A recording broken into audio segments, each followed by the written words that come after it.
A plane vanished, not in a storm, not over a war zone, not in some remote era before satellites and radar.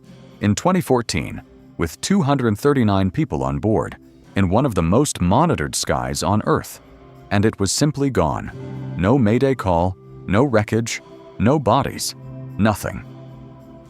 This is the story of Malaysia Airlines Flight MH370. Here is what makes this case unlike anything that came before it.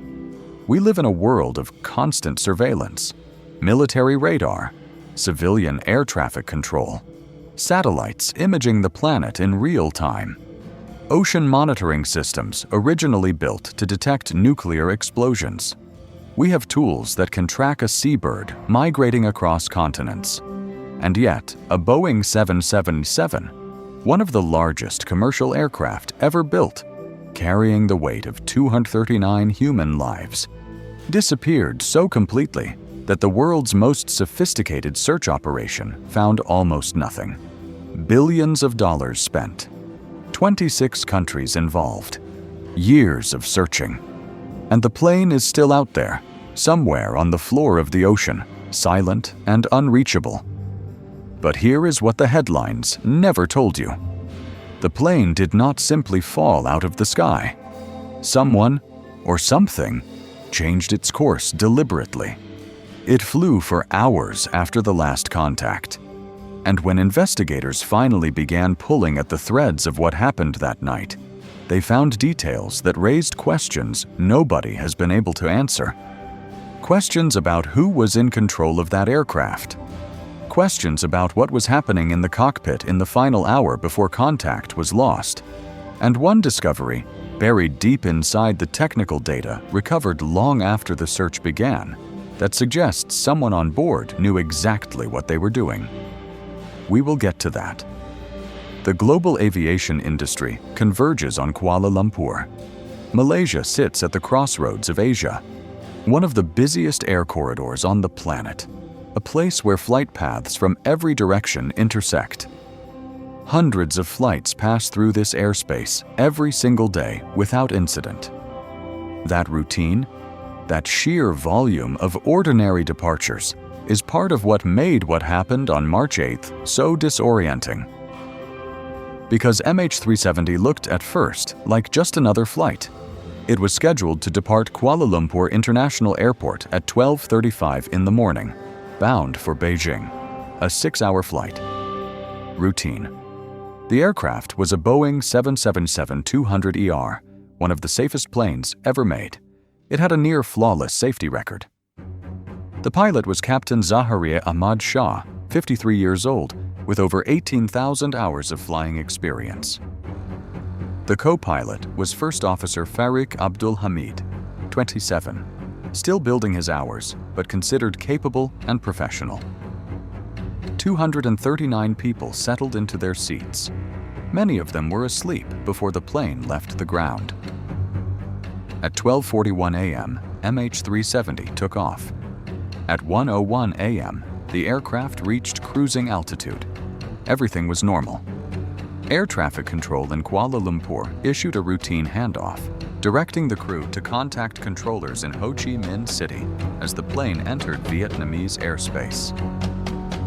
The last words heard from the cockpit, recorded and later played to the world, were calm and professional. "Good night, Malaysian 370. That was the co-pilot's voice, relaxed, ordinary. 2 minutes later, at 1:21 a.m., the aircraft's transponder, the device that broadcasts its identity, altitude, and position to air traffic control, was switched off, and MH370 disappeared from civilian radar. But here is where the story takes a turn that nobody expected. Military radar, which tracks raw objects in the sky rather than transponder signals, continued to detect the aircraft. What it showed made no sense.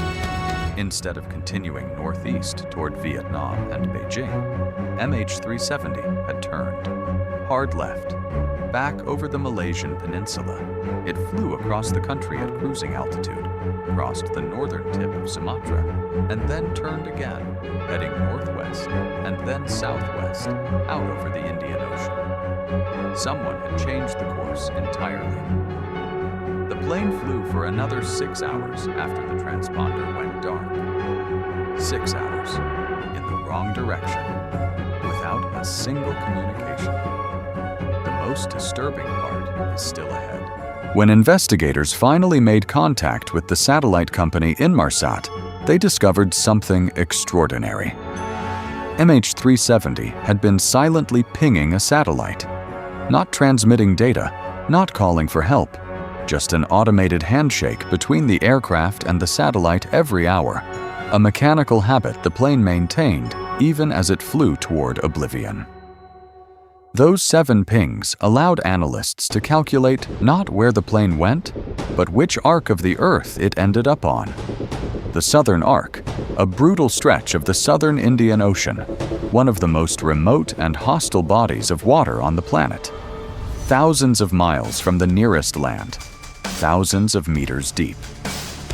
If you have a theory forming already, keep it in mind. I will ask you about it at the end. For the next 3 years, an international search consortium swept a 120,000 square kilometers of ocean floor. Autonomous underwater vehicles, the most advanced deep-sea search technology in existence, combed the seafloor in near total darkness. They found nothing. The search was suspended in January 2017. A private company, Ocean Infinity, resumed the effort in 2018. They searched another 112,000 square kilometers. Still nothing. But here is where it gets stranger. Debris started washing ashore. Starting in July 2015, pieces of the aircraft began appearing on coastlines thousands of miles from the search zone. A flaperon, part of the wing, found on Réunion Island in the Indian Ocean, confirmed to be from MH370. More pieces on the coast of Mozambique, Madagascar, Tanzania, South Africa. Each fragment confirmed. Each one a ghost washed up from a place no search team ever reached. The ocean had taken the plane and scattered it, piece by piece, across an entire hemisphere. And yet the main wreckage, the black boxes, the cockpit, the answers, all of it remained on the floor of an ocean no one had yet found the right coordinates to search. Now consider what this meant for the families. 239 people on that plane. Parents, children, couples, colleagues, a group of 20 Chinese artists returning from an exhibition in Kuala Lumpur. A family of 4, a husband and wife and their 2 young sons, gone. Not in a crash with a confirmed site, not with bodies to bury, not with answers, just gone. The families spent years fighting airlines, governments, and investigators for basic information. Some of them refused, and still refuse, to accept their loved ones are dead, because no proof has ever been placed in front of them. Grief without a grave is a particular kind of cruelty. And the families of MH370 have lived inside that cruelty for over a decade.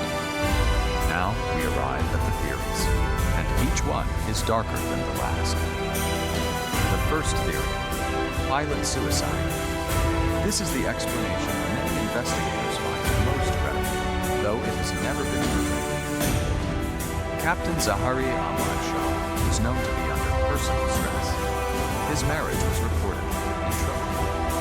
In the weeks before the flight, investigators found that someone had plotted a course on his home flight simulator, a course that tracked deep into the southern Indian Ocean and then terminated. The simulator data was later found to have been partially deleted. Supporters of this theory argue that only someone with intimate knowledge of the aircraft and its systems could have executed that turn, disabled communications, and navigated that precise path. The doubt, no note, no known history of mental illness, no clear motive. And people who knew him describe a man who loved flying, loved his family, and gave no sign of what was coming. The second theory, A catastrophic event on board. Fire, hypoxia, mechanical failure that incapacitated the crew and left the plane flying as a ghost aircraft until fuel exhaustion. A similar accident, Helios Airways Flight 522, saw a depressurized aircraft fly on autopilot until it ran out of fuel while everyone on board was unconscious. Under this theory, the course change may have been an automated system responding to an emergency, not a human hand. The doubt, the turn executed was deliberate and complex. Multiple communication systems were disabled, not just one. The pattern of failure is hard to explain as purely mechanical. The third theory, a hijacking or external intervention. Someone else was in control. Whether a passenger, an undiscovered stowaway, or an active state, this theory holds that the flight was taken and flown deliberately to a destination or to its destruction. The Southern Indian Ocean route, under this reading, was designed to be unsearchable. It worked. The doubt. No group claimed responsibility. No credible intelligence ever surfaced. The passenger manifest, exhaustively examined, produced no firm suspects. A plane carrying 239 people flew for 6 hours through monitored airspace and was swallowed by the ocean. Someone decided where it went. We just do not know who or why. MH370 is not a mystery the world has filed away. It sits open, raw. It rewrote international aviation law. It forced the industry to implement real-time tracking that had not existed before. And somewhere, in water so deep and so dark that no light has touched it in human history, the answers are still there. Waiting. In a cockpit that has not been opened. On a voice recorder that has not been played. The plane knows what happened. So what do you think really happened? Who was responsible? Was it the pilot? A malfunction? Something darker? Tell me your theory in the comments. I read everyone. Next week, we cross into a different continent, a different decade, and a case that left an entire country with no answers and one impossible question. Subscribe now so you don't miss it.